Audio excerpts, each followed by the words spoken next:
Hi, I'm Mark Sponsler, and welcome to the Stormsurf Video Surf Forecast for the week starting Sunday, July 5th.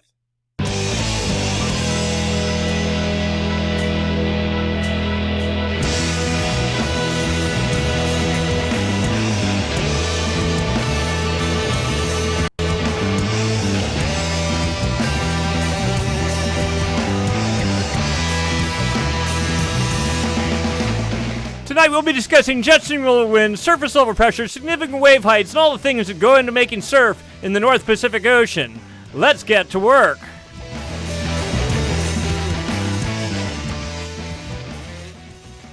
Looking at significant wave heights for the South Pacific Ocean, we see really nothing going on. Little area of maybe 20-foot seas there and there, but I mean, that's not enough to generate any meaningful swell radiating into the northern hemisphere. And this has been the story for at least the past week.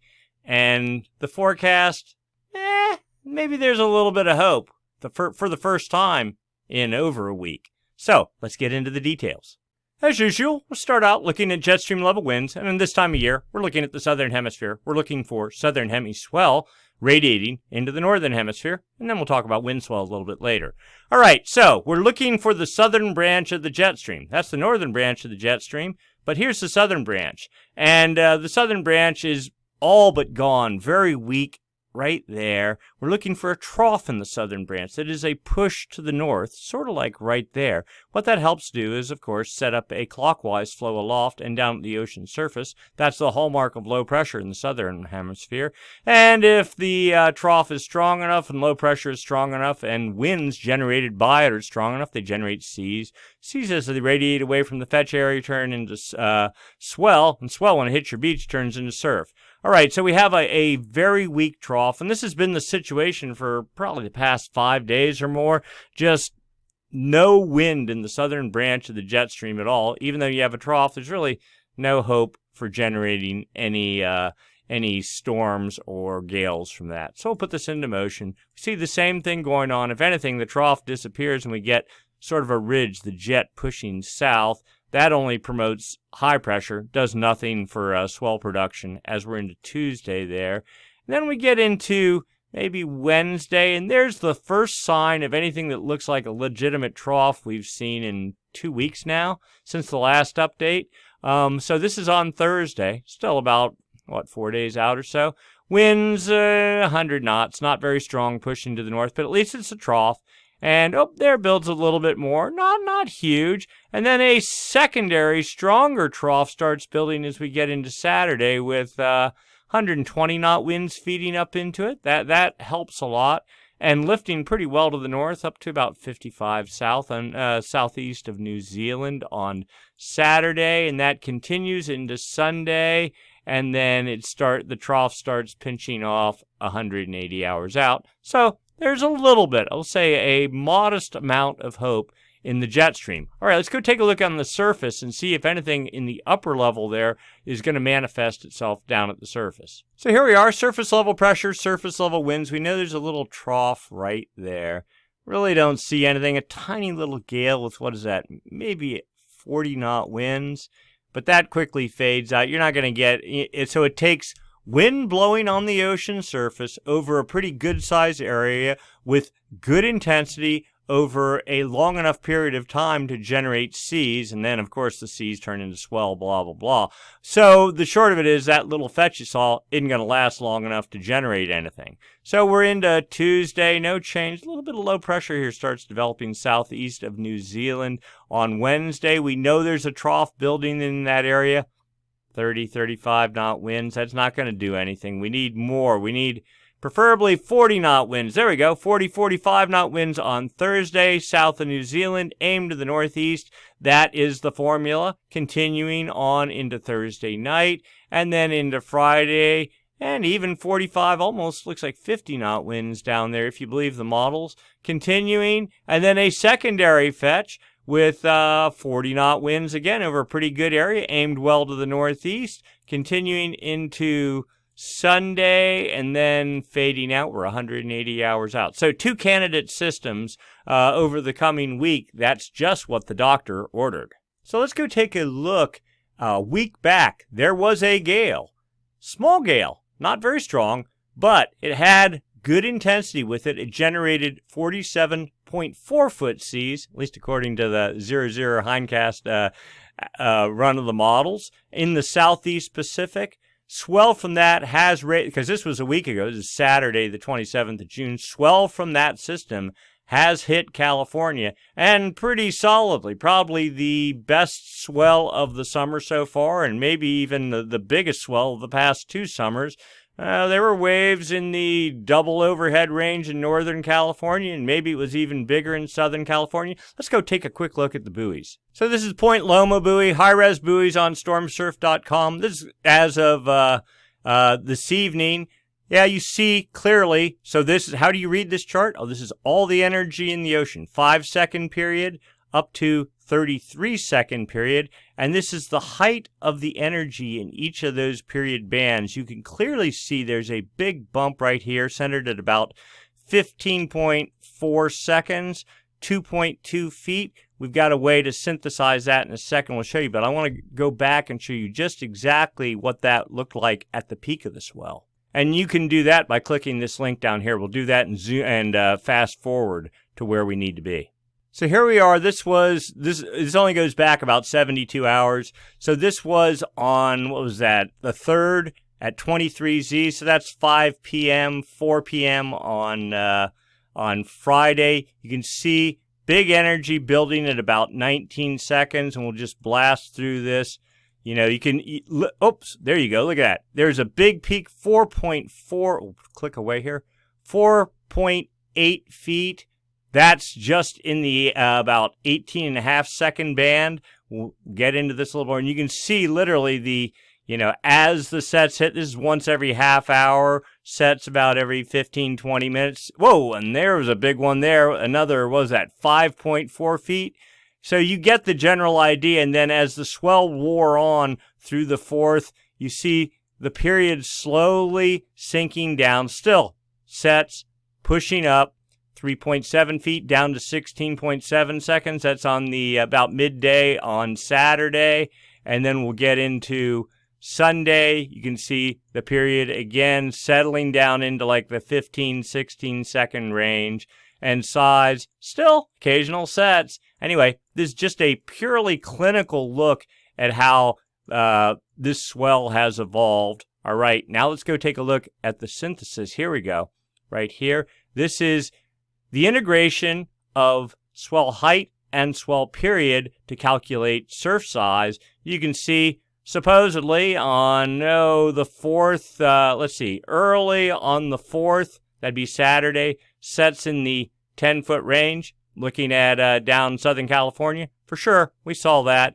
And then as we got into the 5th, size slowly trickling down. And then we go down here. Let's slide this over so you can see what's going on. So here is the date, the time, calculated surf height from the primary swell, 10.2 feet from a 5.5 at 18.5 second, we'll call it a set, if you will. Early, it was late on the 3rd, probably right about sunset. And then you can just sort of another 10-footer, 6 feet at 18 seconds. So it's not just, here we go. It's not just one of these. You have to calculate the entire energy from everything under the curve to get the pure swell height. Now, if you notice, there's also secondary swell energy, and there's significant seas right here.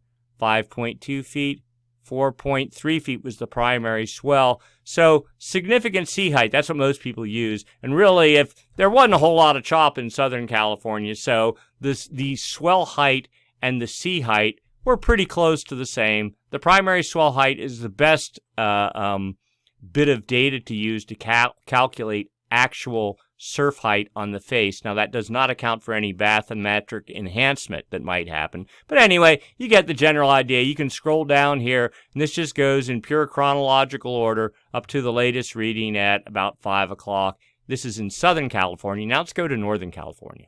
This is the Point Surfer buoy off of Carmel, that area down there, just a bit off the coast. Pretty good proxy for what's going on in the Santa Cruz area. Then we'll do the same thing here. We'll just go through this. So this was on, the 6th. We don't want that. The 3rd. There we go. So this was on Friday morning. Small energy. Because we're further north, the swell was coming directly out of the south. The Santa Cruz area is about 7 hours, maybe 20 seconds. We'll say 7 hours behind what was going down in Southern California. So you see much smaller energy, period longer, like 21 seconds. Swell was pretty small on Friday, like chest high, something like that. And then we get into the 4th, which was Saturday. That was the bigger day. We got to get to sunrise starting right around in there. And boom, you see that. Look at that. In fact, right before sunrise is when the swell started hitting 3.9. Let me pull that away just so we can get a look there. Whoops, come on. There we go. Whoops. 3.5 feet at 18 seconds. We'll continue on. See if we got anything bigger than that. That looked about right, something like that. There's another one that was 3.4 feet, and that was around midday. So not as big in Northern California as in Southern California, but still there's more. So this is right after sunset on the 4th, and then into today now. Smaller, still. Oops, whoa, what was that? That was a pretty good one. 3.6 at 17, and then fading from there. All right, you get the idea. Calculated surf size from primary swell in the 2 to 3 foot overhead range, but there were clearly sets that were double overhead and even more so at top spots in Northern California. So the issue was, let's go take a look down here now. So the buoy, there's your, so this was on the 3rd. Your primary swell here was actually wind swell, like 4 feet at 8 seconds when this thing started out. And over here's your secondary swell, which was 1.5 feet at 20 seconds, something like that. The buoy, and you got 4 feet of swell coming from the northwest every 8 seconds, and then you have this small swell that's, every 20 seconds, but the reality is there's sets and there's nothing in between, so it sets every 20 minutes or 15 minutes. So it's really kind of amazing what the buoy can tease out. Now, notice the sea height here, 5 feet, 6 feet, but the primary swell, what I consider the swell that really mattered was this long period swell. It's only 1.5 feet at 20 seconds. That'll generate you a 3 foot face, 2.5 foot, right? But if you're using the sea height, and then every now and then the calculation gets confused. Let's say 6.4 feet at 20 seconds, but in reality, it was 2.3 feet at 19.8 seconds mixed with 4.5 feet at 8.8 seconds. So it sort of spoofs the calculation some, but the reality is the swell was, you got a set that was at 4.5 feet plus a little bit of enhancement from, just the bottom and everything. So then we get into the good day, which was the 4th, and we had 4 feet at 17.7 seconds, 4.1 at 17.5 seconds roughly. That, and 7 foot with bathymetric enhancement probably gets you to about 9 feet, which is about what it was, maybe 10 feet if you're lucky. I mean, this isn't capturing every set. It's the average of the highest 1/3 waves over a 25-minute reading window. So clearly some sets can sneak in, that are much bigger, but this gives you a good approximation of what's going on. So anyway, just wanted to go through that little something to, use when you're planning your surf trips. So anyway, that is the storm, small storm, well to the north, pushing to the north that generated the swell that we saw with a 17, 18, 19 second period. Pretty epic indeed, 10 wave sets easily, because this system was pushing due north and because it was up at 40 south. Okay, so it was a lot closer. If it's down at 60 south, that's 1,200 miles further south. 1,200 miles further the swell has to travel to get to the California coast. So we had a storm track that went like this, pushing to the north right at California. No doubt you get 10 wave sets, no Tahiti swell shadow, no super long travel distance. Makes a big difference in terms of swell. Anyway, so then we went through last week, and I'm just blasting through this. You'll see literally nothing on the charts. We're almost to current. Whoops. There we are. Yeah, there's that tiny little system we saw generating 26 foot seas over next to no area. Let's go look at the forecast now. So here we go. Looking into Monday, we know it's probably not till Wednesday that we see something meaningful. And there we go. We're Thursday, in fact, south of New Zealand, small area, 30-foot seas, 32, maybe 33-foot seas, but lifting off to the northeast, certainly, and holding together for a couple of days. You could get some swell off that if it materialized. Then we get into Saturday, and another gale develops. 30-foot seas we need, but just not quite strong enough. I mean, you really need 30-foot seas to get what we'll call a 16-second period swell, and that's what you need.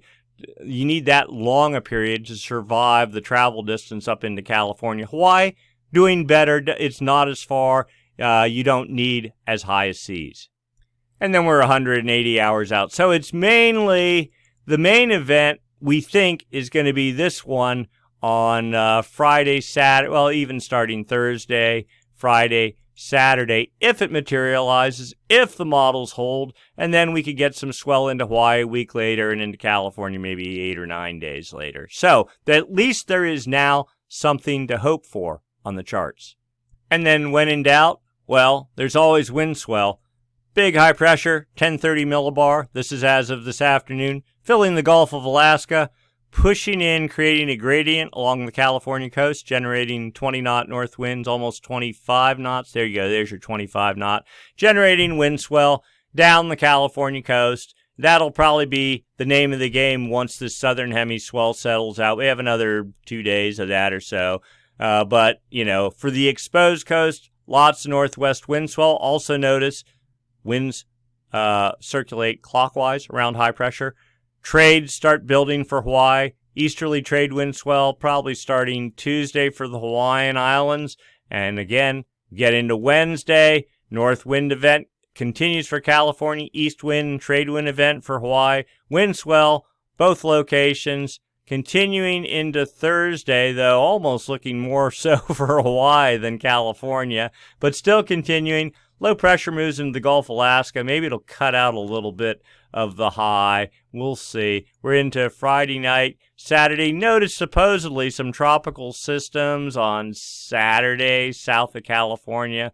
Pretty weak. Doubtful they'll even materialize. It's just not that kind of a year. I mean, so this... Notice also the prevalence of wind swell in California. And I can't speak for Hawaii. I don't live there. Maybe some of you that do live there can comment in the comments section on the prevalence of wind swell. But for sure in California, north wind swell, just nonstop. You can't get a break from it, more so than normal. To me, that suggests the high pressure system is stronger than normal, and that is typically a signal you see as La Nina starts developing. The Gulf of Alaska high pressure just becomes bulletproof, and even when you get into winter when it's supposed to dissipate, it's still there. You still have north winds. You still have wind swell. Hard to escape it. We'll see. We'll get into that more in a minute. Anyway, so we're into Sunday now. Wind swell continues, both locations. So if we don't have southern hemi swell, and assuming no tropical swell, and you look at this, all the fetch is aimed south anyway. So at least we'll have wind swell as we get into next week and next weekend once the southern hemi swell dissipates. All right, let's go take a look long term. What's going on with the Madden-Julian oscillation, though not so important this time of year, and El Nino or La Nina. So first off, let's go take a look. We're looking for signs of either the active or the inactive phase of the MJO. The active phase of the MJO, as we all know, the MJO for that matter, is a periodic weather oscillation that travels west to east on the equator. So against the grain, if you will. And when in the active state, it's basically like a broad low-pressure system. It suppresses trade winds, imparts energy to the jet stream, both north and southern hemisphere, and then helps support storm formation. When in the inactive phase, it acts like it's basically a high-pressure system that sits and goes west to east on the equator and enhances trade winds and kind of doesn't support storm formation. All right, so what are we looking at here? Top panel, West Pacific here, East Pacific here. Here's the equator. Date line, 180 west. We're looking at the arrows only. We're looking at wind speeds. There, and just the length of the arrow gives you a relative idea. Are the winds strong out of the east? Certainly looks like it. Strong trades the whole way over the East Pacific, Central Pacific, and then into what we call the Kelvin wave generation area, the far West Pacific on the equator. When you have the active phase over here, it can suppress trade winds or reverse them and create what's known as a Kelvin wave. Warm water here in the West Pacific starts getting transported to the east by reverse trade winds, and if you have successive Kelvin waves, eventually they erupt off of Ecuador, create a big pool of warm water there, and that is how you get El Nino, and everyone knows El Nino is great for swell production. All right, but as of right now, it looks like the inactive phase of the MJO, but it's anomalies, differences from normal for this time of year. Looking in the East Pacific, trades look, about like normal. The arrows aren't really going east or west. Central Pacific, about the same. And over the Kelvin wave generation area, about the same. Kind of a normal seasonal pattern. That's kind of good news. So what's the forecast? All right, so this is the whole planet on one chart. Maybe I can slide this up just a little. There we go. All right, so the 0 degrees, that's over like England. 180 degrees, that is the date line, right? So the Pacific goes from about 135 east to about 80 west. Kelvin wave generation area, West Pacific, from about here to about 170 west right there. All right, so we're looking up the chart there to there. And now this is past information. The blue are easterly anomalies. That's basically the inactive phase of the MJO. The reds, yellows, westerly anomalies. Now this is all in the Indian Ocean. So it looks like the inactive phase of the MJO, the whole month of June, has been over the Kelvin wave generation area. Kind of faded a little bit, somewhere right around in here, but you see what's coming. Strong easterly anomalies are forecast per the GFS model starting 2 or 3 days from now, and just lock solid right over the Kelvin wave generation area, and forecast building almost to a point south of California a week from now. All right, let's go look a little bit further out.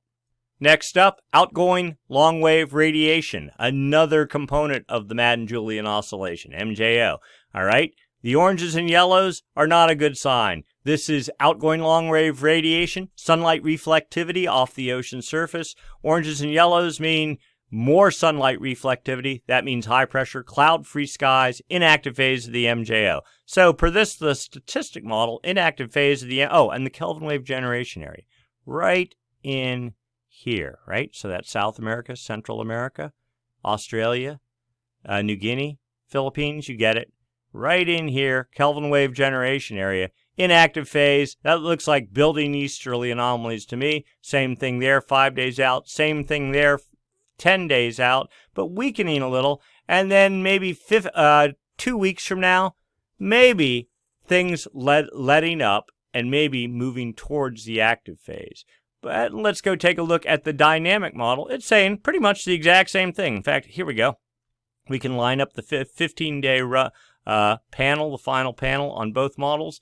And yeah, this is not, the dynamic model is not saying the active phase of the MJO, but at least it's saying not a strong inactive phase of the MJO.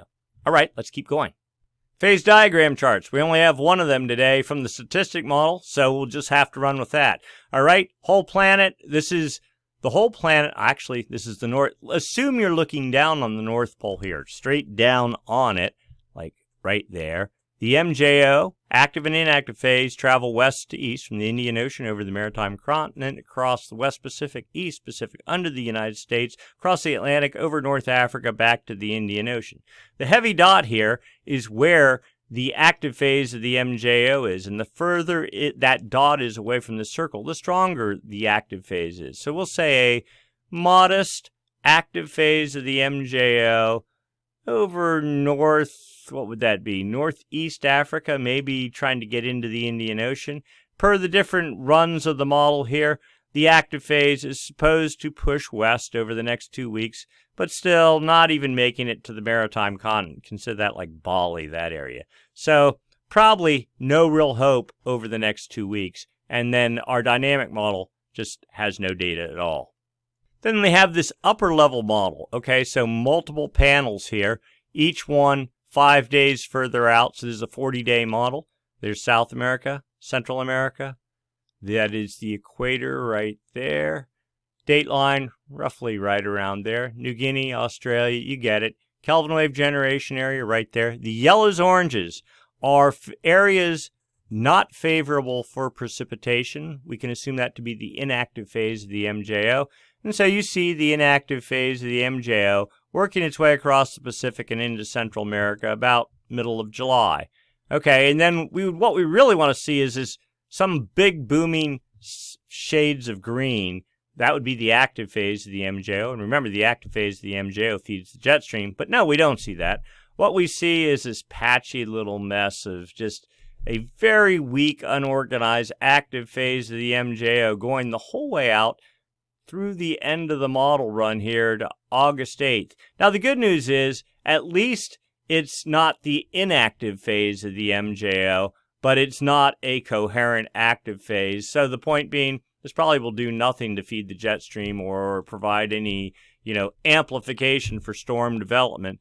But the flip side of all this is that doesn't mean there won't be storms. We see that even though the next, 4 or 5 days, we're supposed to have a pretty good inactive phase of the MJO. We see that there's supposed to be some activity, a gale forming southeast of New Zealand. So it doesn't preclude it, but in the best of situations, strong active phase supports the jet stream, strong storm track. When you have this sort of pattern like we have here, you get storms. They're kind of weak. They don't do a whole lot. The swells they produce only give you, a couple of days a week, small surf, and just nothing ideal. So keep that in your mind. All right, let's go out a little bit further. All right, this is from the CFS model. Goes out 1 month. All right, and where's our Kelvin wave generation area? Starts right about there. Go right up there. And ends right about there. The Pacific ends somewhere over around there. The point being, and the blues, easterly anomalies, inactive phase of the MJO. In fact, you have a, that's the low pass filter. MJO would be a black. There's literally no MJO signal forecast at all in the Pacific for the next month. We have blues, which are easterly anomalies, pretty strong over the next week, breaking up just modestly the second week, then rebuilding and strong basically for the entire month. And then you have this purple contour. What is that? That is the low-pass filter. We're going to get more into that, but what this is suggesting, the dotted suggests a high-pressure bias. But interesting, it's not showing a low-pressure bias in the Pacific, and this is from the CFS model. But let's go out just a little bit further. All right, here we go. Now, this is the 3-month CFS model. Now, this is the reverse, okay? This is past performance here. The forecast is up here. Just eyeballing this thing, you go, wow, a lot of blue. And wherever the yellow is, it's all out on the edges. All right, so where are we? Well, the date line is right there. Kelvin wave generation area starts 135 east, so about right here. Blah, blah, blah, blah, blah. And this is the edge of the Pacific Ocean. You can clearly see the blues are easterly anomalies. Figure inactive phase of the MJO. Here's where we are today. Easterly anomalies in control and just building, filling the entirety of the Pacific starting, July 21st, let's say, and holding in control for the foreseeable future. Let's overlay the MJO. Now, here's where things get even more interesting. So the dotted lines are the inactive phase of the MJO. So, okay, well, yeah, if you have the inactive phase, you would expect to see easterly anomalies, the blue coloration. But starting late July, the whole month of August is supposed to be this fairly solid active phase of the MJO here in the Pacific, over the Pacific Ocean, and all you get is some light little westerly anomalies in the far, far western edge of the Kelvin wave generation area. To me, this looks clearly like a La Nina signal. Now, this is no different. This is what we said 2 weeks ago and the week before that, so, I'm beating a dead horse here, but I was hoping for some miraculous change since it's been 2 weeks since we've done the video? No, we're not going to get that lucky. Let's overlay the low-pass filter. And here we go. Again, the dotted line here, high pressure bias, filling the Kelvin wave generation area. If anything, only getting stronger starting about August 6th or so. Low pressure bias showing up in the Indian Ocean. That's where all the westerly anomalies are. This is the classic La Nina kind of setup. Assuming this model is correct, but it's been saying that for months and months and months.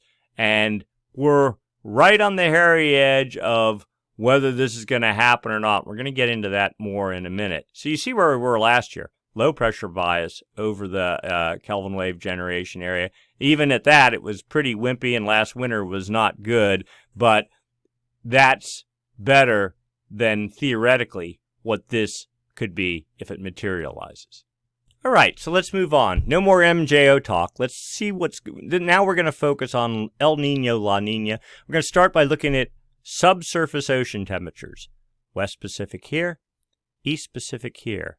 This is the anchor lines on the TAA buoys, a series of buoys strung on the equator a whole way across the Pacific, and the X's are the sensors on those anchor lines. They collect temperature data, use a model, sort of glue it all together. You get a profile of what the temperatures are doing. If you were in El Nino or moving towards El Nino, you would see warm water sloshing to the east. If you're in La Nina, you'd see that warm water moving to the west and cool water building. So today we have the 30 degree isotherm. It's about where it was 2 weeks ago. That's 30 degrees centigrade at about 163 east. 29 degree isotherm, 170 west. I think we were back. It was like 175 west 2 weeks ago, so it's sloshed a little bit to the east. The 28 degree isotherm, I think it was back at 163 or something like that, so it has moved a little bit to the east too. And even more importantly, the 24 degree isotherm, it was like at 120.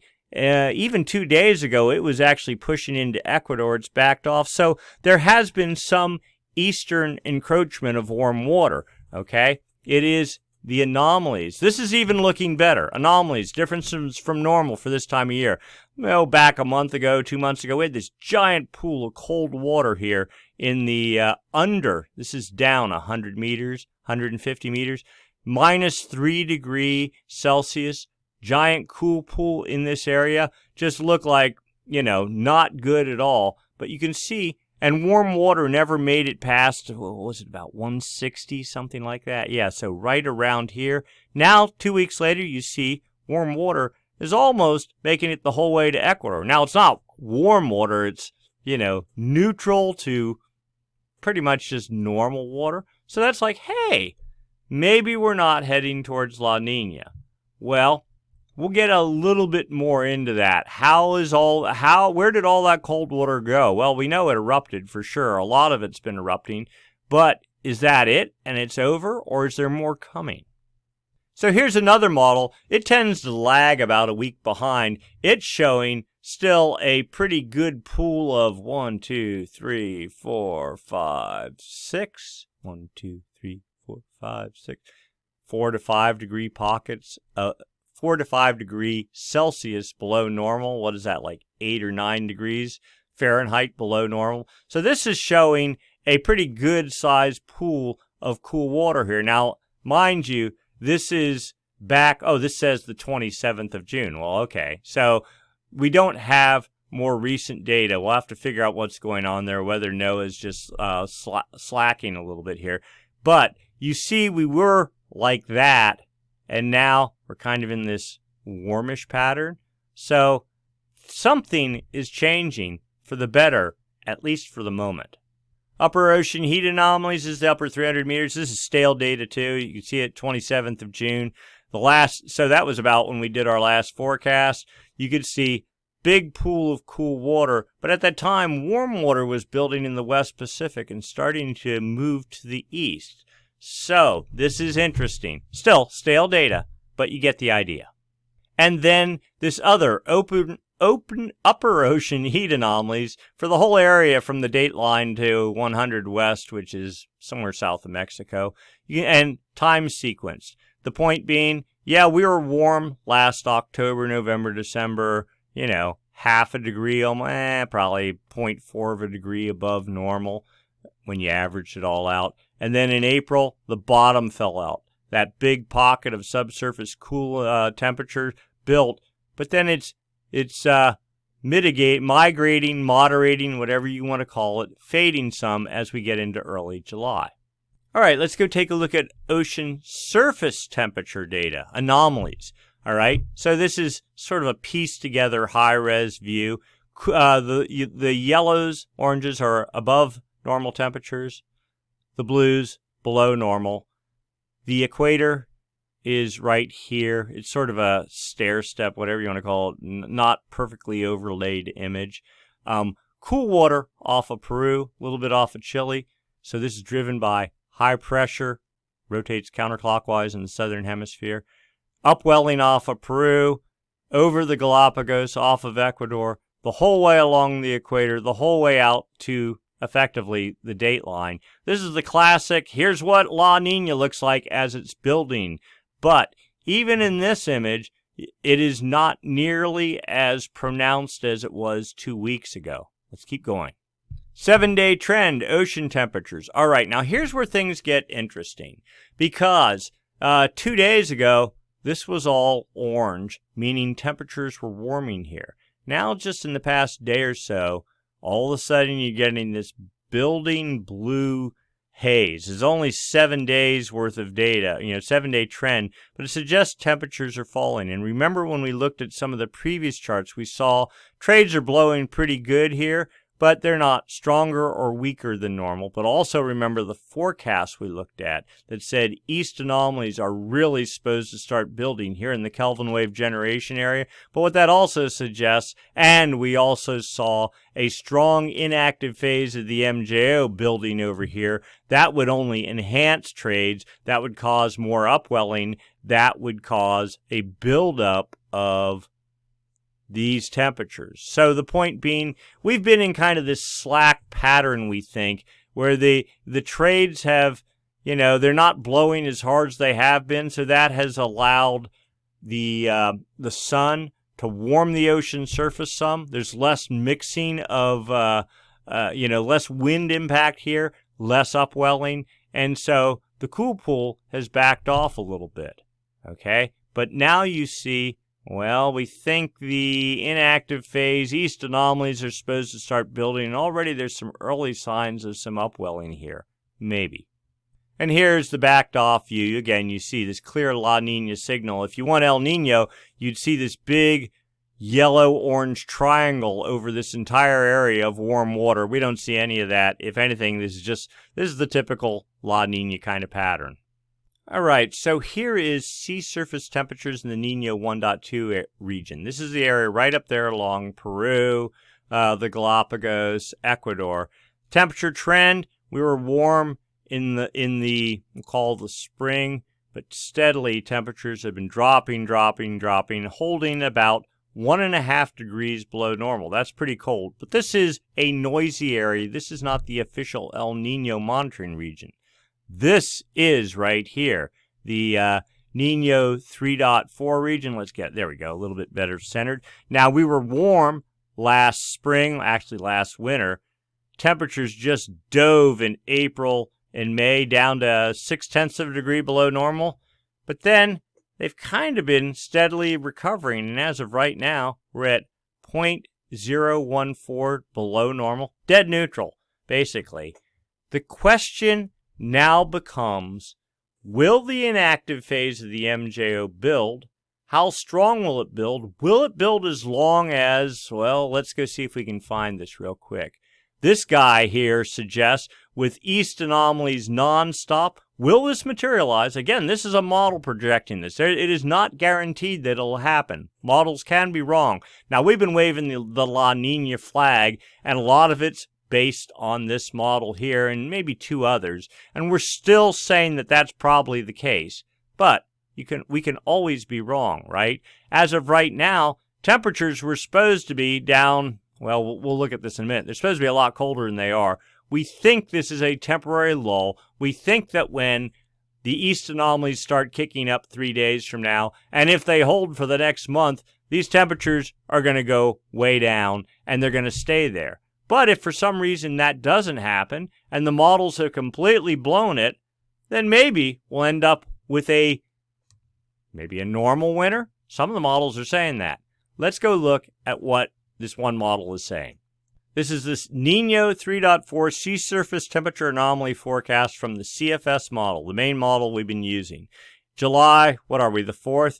This says temperatures dropping precipitously down to 1 degree below normal by the time we get into September sometime, and then holding somewhere there, maybe even dropping to 1.1 degrees below normal. That's clearly La Niña territory and holding for 5 months. Well, is it September, October, November, December, January? So that would be La Niña, and probably a pretty good one if you're down. So La Niña is half a degree below normal.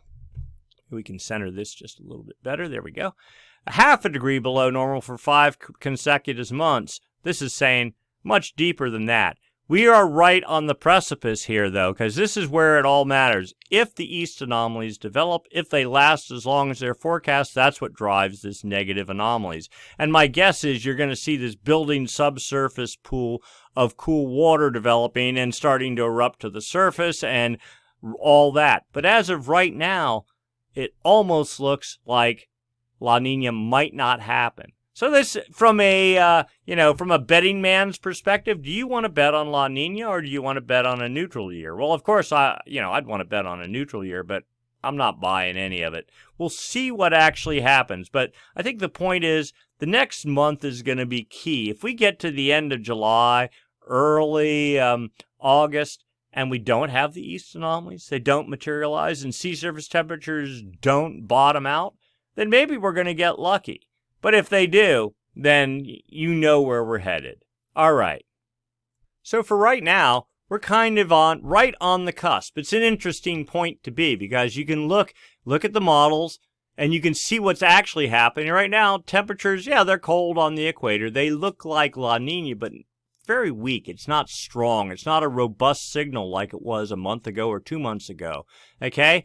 And the models are saying easterly anomalies are supposed to start building and all the typical things that happen to build La Niña, and we're inclined to think that's going to happen. But if you're just looking right now for the next, over the past 3 or 4 days and probably the next 2 or 3 days, you go, hey, it looks like that cool pool's going to disappear, and we might eke out some sort of a normal sort of pattern.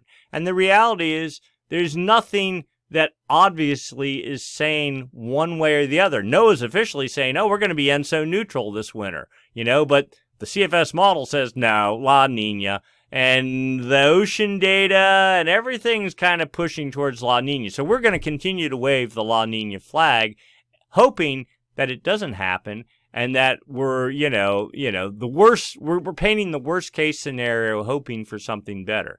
All right, all that said, there's swell in the water right now. Make the most of it because there's literally nothing forecast until Thursday or Friday of this week.